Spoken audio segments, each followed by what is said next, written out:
And it makes me think of what they're calling stripper music, which, ties right in because those worlds definitely overlap. And with that being said, Black women also taking their sexuality back. Because I'm Gen Z. I'm a late Gen Zer, but still Gen Z nonetheless. So there's the whole kind of dichotomy. And I remember the heavy, and it still is the heavy criticism of like people like Megan Thee Stallion or but Ice Me Out, the girl who sings that song. There's a bunch of good music.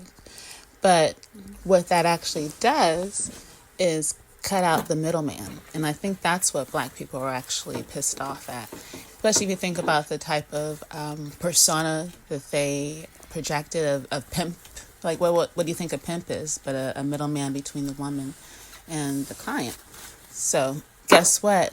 You being X'd out means that you're not making that money off of the community that you used to be able to, which making money indeed, right? And so, that also makes me think of like T.I.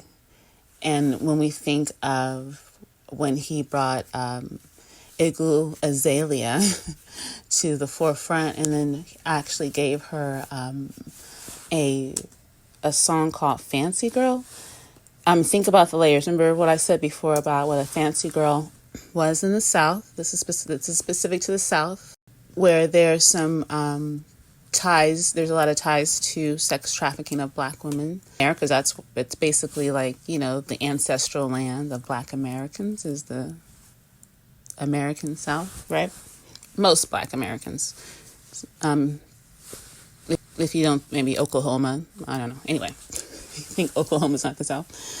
Ohio is considered the Midwest. Doesn't make any sense to me at all because it's not in the West. It's not. I mean, what did I say? Yeah, Midwest. It's not West. It's like east of lots of states. It's mid, I guess.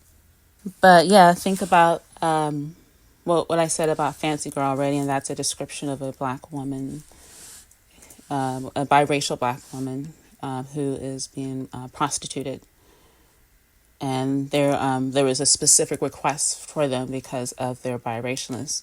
So on so many levels, T.I. is capitalizing off of trying to profit off of trafficking, allegedly, is probably profiting off of trafficking, allegedly. Then is using this white woman who impersonates a Black woman from the South to talk about being a fancy girl, which she could never be because she's not biracial and is not, It's like a parody of Black womanness because she literally says, first things first, I'm the realist. I know I'm late on this because whatever, but it's just the layers of costume of Black girl that she puts on.